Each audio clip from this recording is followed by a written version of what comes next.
ये कहानी एक शहर में फंसे हुए दिहाड़ी मजदूर बबन की है, जो गांव से पैसे कमाने के लिए काम की खोज में शहर आया था।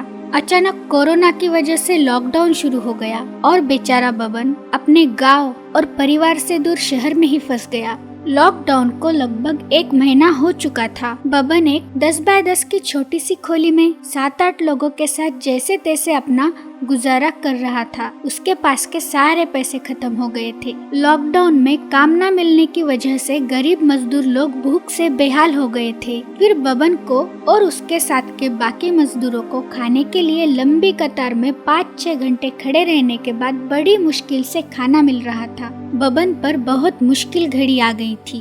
बबन को शहर में बिल्कुल अच्छा नहीं लग रहा था। उसे अपने परिवार की चिंता सता रही थी, क्योंकि उसका परिवार, बीवी, बच्चे गांव में परेशान थे। बबन काम न होने के कारण पैसे नहीं भेज पा रहा था। उसके पास के बचे कुचे सारे पैसे खत्म हो गए थे और इसी वजह से उसके परिवार को भी भूखा रहने की नौबत आ गई थी। ये सोचकर बबन बेचैन हो रहा था। वो अपने गांव वापस जाना चाहता था, लेकिन लॉकडाउन में बस, रेलवे सब कुछ बंद होने की वजह से वो अपने गांव वापस नहीं जा पा रहा था। बेचारे बबन के पास काम नहीं, जेब में पैसे नहीं, खाने को नहीं और गांव में बीवी बच्चे भी भूख से बेहाल।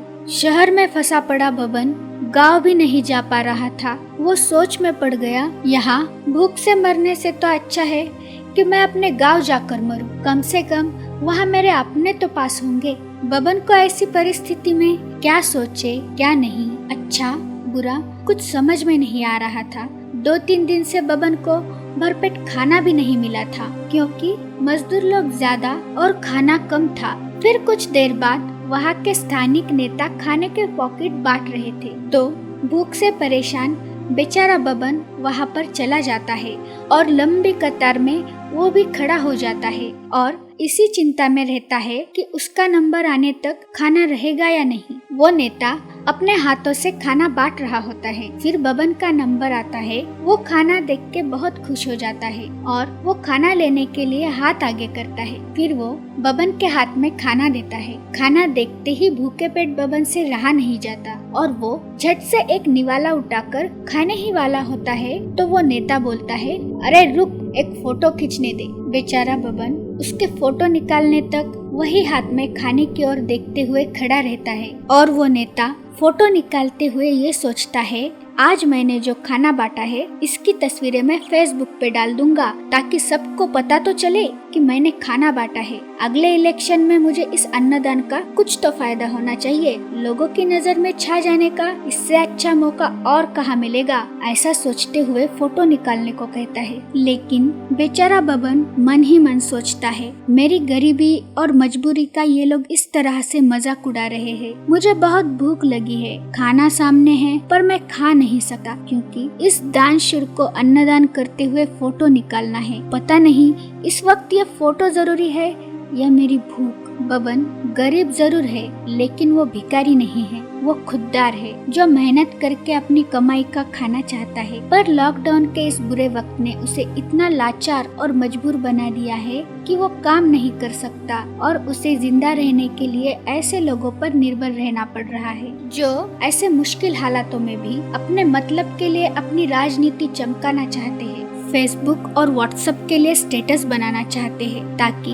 गरीबों की भूख का तमाशा बनाकर सहानुभूति प्राप्त करके नेता बन सके। लेकिन ऐसी मदद क्या काम की? मदद तो वो होती है जो एक हाथ से की तो दूसरे हाथ को भी पता नहीं चलनी चाहिए। अगर आप ऐसी दिखावे की मदद करते हो तो बबन जैसे लाचार और मजबूर लोगों की गरीबी का अपमान हो जाता है। बबन जैसे कई प्रवासी मजदूरों की दर्द भरी कहानी भले ही अलग अलग हो, पर सबका दर्द एक ही है, भूख।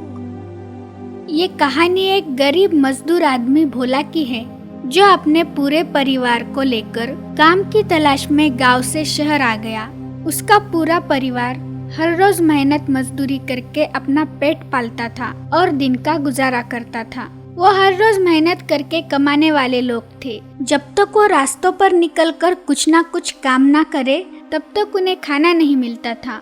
बड़े ही मुश्किल से उन्हें खाना मिलता था और उनके दिन कट रहे थे। तो ऐसे ही एक दिन क्या हुआ वो परिवार दिन भर मेहनत मजदूरी करके रात को फुटपाथ पर बनाई झुग्गी में सो गया और दूसरे दिन जब वो रोज की तरह काम पर निकल रहे थे तो उन्हें पूरी सड़क सुनसान दिखती है। रास्तों पर कोई गाड़ियां नहीं दिखती, यहाँ तक कि दूर दूर तक कोई आदमी भी नजर नहीं आता। फिर भोला थोड़ा आगे जाकर देखता है, तभी पीछे से जोर से एक डंडा उस पर पड़ता है। वो घबराकर झट से पीछे देखता है तो उसे दिखता है एक पुलिस वाला डंडे से मार रहा है। साहब रुक जाओ साहब क्यों मार रहे हो साहब? ए पागल, कहाँ घूम रहा है? हाँ चल भाग यहाँ से, पता नहीं लॉकडाउन चल रहा है, पूरा देश बंद है, अगर दोबारा सड़क पे दिखा ना तो बहुत मारूंगा। लेकिन साहब ये लॉकडाउन क्या है साहब, और ये सब कुछ बंद क्यों है? अरे पागल, कौन सी दुनिया में है तू? यहाँ कोरोना नाम की महामारी आ गई है, महामारी। अगर घर से बाहर निकलेगा तो इस बीमारी का शिकार होकर मर जाएगा। चल भाग यहाँ से, पता नहीं कहाँ से आ जाते हैं पागल लोग। ऐसा बोलकर और एक डंडा पीछे से लगाता है। वो बेचारा घबराकर दौड़ते हुए अपने परिवार के पास आता है। फिर उसके परिवार वाले पूछते हैं तो वो बताता है कोई महामारी आई है जिसकी वजह से देश बंद है और सड़कों पर नहीं जा सकते। फिर उसके बच्चे बोलते हैं लेकिन हम बाहर जाकर कुछ बेचेंगे नहीं तो हमें खाना कैसे मिलेगा? फिर भोला बोलता है सड़क पे कुछ बेचने के लिए लोग तो रहने चाहिए ना बेटा, बाहर भीख देने के लिए भी कोई आदमी नहीं है। फिर उसकी पत्नी बोलती है अगर ऐसे ही चलता रहा तो हम भूख से ही मर जाएंगे। फिर बेचारा भोला सोच में पड़ जाता है कि अब क्या करे। 2 दिन गुजर जाते हैं, उसका परिवार भूख से परेशान हो जाता है, बच्चे भूख के मारे रो रहे होते हैं। भोला को अपने परिवार की ऐसी हालत देखी नहीं जाती, लेकिन वो गरीब करे भी तो क्या, उसके पास इतने पैसे भी नहीं थे कि वो 2 दिन का अनाज घर में भरकर रख दे। और बाहर निकला तो दूर दूर तो कोई नहीं दिख रहा था जो भोला को काम दे सके, और ऊपर से पुलिस की मार भी पड़ रही थी। लेकिन अपने बच्चों और परिवार की ऐसी हालत उससे देखी नहीं जाती। वो बच्चों को रोता देख सड़क पर निकल जाता है। फिर भोला को पता चलता है कि सरकार गरीबों के लिए राशन दे रही है। फिर भोला वहाँ पर चला जाता है।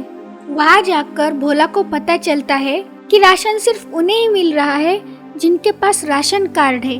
बेचारा भोला, उसके पास रहने का ठिकाना नहीं तो ये राशन कार्ड आधार कार्ड कहाँ से आएगा? फिर भोला मायूस होकर वहाँ से निकल जाता है। फिर उसे पता चलता है किसी सरकारी स्कूल में गरीबों के लिए खाने का इंतजाम किया गया है। वो जैसे तैसे वहाँ पर पहुँच जाता है। वहाँ जाकर उसे पता चलता है कि वहाँ बहुत बड़ी लाइन है। लोग अपने हाथों में डिब्बे थैलियाँ लेकर कड़ी धूप में बहुत देर से वहाँ पे खड़े थे। वो भी वहाँ उनके पीछे जाकर खड़ा हो जाता है। खाने की लाइन इतनी लंबी थी कि उसका नंबर आते आते 5-6 घंटे का समय वहाँ उसे लग जाता है। दोपहर के 3 बज जाते हैं। बेचारा भोला कड़ी धूप में नंगे पाँव इस आस में वहाँ पे खड़ा रहता है कि कुछ खाना मिले तो अपने भूखे बच्चों का पेट भर सके। जब उसका नंबर आता है तो उसे पता चलता है कि लोगों की तादाद इतनी थी कि उसका नंबर आते आते खाना ही खत्म हो गया। बेचारे का दिल बैठ जाता है। वो मायूस होकर खाली हाथ अपने परिवार के पास लौट जाता है। सड़क से जाते जाते फिर पुलिस उसे पकड़ लेती है और कहती है ए पागल, तुझे एक बार बोला तो समझ में नहीं आता क्या? सड़क पर क्यों घूम रहा है? भोला रोते हुए पुलिस से बोलता है साहब आप एक काम करो, इससे अच्छा तो आप मुझे मार ही डालो साहब। मेरा परिवार 2-3 दिन से भूखा है साहब, मेरे बच्चे भूख से तड़प रहे हैं। हमारे पास खाने के लिए तो छोड़ो, कल से पीने के लिए पानी तक नहीं है साहब। ये महामारी हमें मारेगी या नहीं पता नहीं, पर हाँ ये भूख हमें जरूर मार देगी साहब। मैं अपने परिवार को भूख से मरते नहीं देख सकता साहब, इससे अच्छा तो आप मुझे मार ही डालो साहब। ऐसा बोलकर जोर जोर से रोने लगता है। तब उस पुलिस वाले को उस पर दया आती है और वो उस आदमी को पहले अपने पास का पानी पीने के लिए देता है और उसके पास जो कुछ खाने को है वो उस गरीब के हाथ में देकर उसे अपने परिवार के पास भेज देता है। हमारा देश डिजिटल इंडिया बनते बनते कहाँ पहुँच गया। आज हम हमारे देश के गरीब लोगों के लिए एक वक्त का खाना भी नहीं जुटा पा रहे हैं। हमारे देश में करोड़ों लोग ऐसे जी रहे हैं जिनके पास रहने के लिए घर भी नहीं है। उन्हें फुटपाथ पर रहना पड़ता है और रोज खाने के लिए संघर्ष करना पड़ता है। ऐसे ही इनकी जिंदगी में इतनी मुसीबतें हैं और अब ये महामारी। अब ये बेचारे लोग कहाँ जाएंगे, क्या खाएंगे?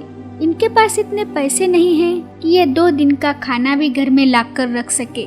खाना तो छोड़ो, उनके पास रहने के लिए घर ही नहीं है। दोस्तों, लॉकडाउन सबके लिए एक जैसा नहीं है। जहां हम सभी लोग अपने अपने सुरक्षितता के लिए खाने पीने की वस्तुएं और रोजमर्रा की जीवन की जरूरतों का सामान भर भर के अपने घर लेकर जा रहे हैं, उसी वक्त कुछ गरीब लोगों को 2 दिनों में सिर्फ एक ही वक्त का खाना मिल रहा है। रोज कमाकर खाने वाले लोगों का और उनके परिवार और बच्चों का क्या होगा? कई लोगों को तो लॉकडाउन का मतलब भी नहीं पता। लॉकडाउन की वजह से इन्हें जिस समस्याओं का सामना करना पड़ रहा है ना, वो हम सोच भी नहीं सकते। इस महामारी से भी खतरनाक जिस महामारी से अब इस वक्त ये लोग जूझ रहे हैं ना, वो है भूख। पता नहीं इस महामारी से ये लोग मरेंगे या नहीं, लेकिन हाँ, भूखमरी का शिकार ये लोग जरूर बन जाएंगे। क्यों ये दिन इन गरीबों के नसीब में आए, ये उनकी सोच से परे है। अब इस मुसीबत से इन्हें एक ही चीज बचा सकती है और वो है इंसानियत। दोस्तों, अगर आपके दिल को ये गरीबों की सच्ची कहानी छू गई तो प्लीज इसे लाइक और शेयर करें और हमारे चैनल को सब्सक्राइब करें। एक गरीब मजदूर भुवन अपने परिवार के साथ रहता था। उसके परिवार में उसके 2 बच्चे और पत्नी गीता उसके साथ रहती थी। वो रोज मजदूरी करके गुजारा करता था। वो पढ़ा लिखा नहीं था, इसलिए उसे मजदूरी के अलावा और कोई काम भी नहीं मिलता था और उसे हर रोज काम ढूंढना पड़ता था। इस महंगाई के जमाने में वो अपने परिवार का गुजारा कर सके, ये उसके लिए एक चुनौती थी। इसीलिए कभी उसे काम न मिले तो उन पर भूखे पेट सोने की नौबत आ जाती थी। लेकिन फिर भुवन और उसकी पत्नी गीता दोनों भूखे पेट रह के अपने बच्चों को भरपेट खाना देते थे और हर रोज उन्हें अपने परिवार की चिंता लगी रहती थी कि आज कैसे भी 2 पैसे कमाकर अपने परिवार को भरपेट खाना मिले। इसी संघर्ष में उसके दिन गुजर रहे थे। एक दिन सुबह भुवन जब काम की खोज में निकल रहा होता है, तभी उसका छोटा बेटा अपनी माँ से बोलता है, माँ, मुझे बहुत भूख लगी है, कुछ खाने को दो ना। गीता बोलती है, थोड़ी देर रुक जाओ बेटा, मैं कुछ बनाती हूँ। और भुवन से जाकर बोलती है, अभी मैंने कुछ भी नहीं बनाया क्योंकि घर का सारा अनाज खत्म हो गया। आप आज कुछ ना कुछ लेकर आइए, नहीं तो बच्चों को भूखा ही सोना पड़ेगा। और भुवन बोलता है, ठीक है। ऐसा बोलकर सोचते सोचते काम की खोज में निकल जाता है। भुवन दिन भर काम की खोज में इधर उधर भटकता रहता है, लेकिन उसे काम ही नहीं मिलता। दिन ढल जाता है। भुवन को अपने बच्चों की चिंता सता रही होती है। उसे क्या करे कुछ समझ में नहीं आ रहा था। निराश होकर भुवन घर वापस जा रहा होता है, तभी आगे जाकर उसे एक शादी का मंडप लगा हुआ दिखता है और भुवन सोचता है शायद यहाँ कुछ काम मिल जाए। फिर भुवन वहाँ पर जाकर पूछता है, साहब कुछ काम है तो दीजिए।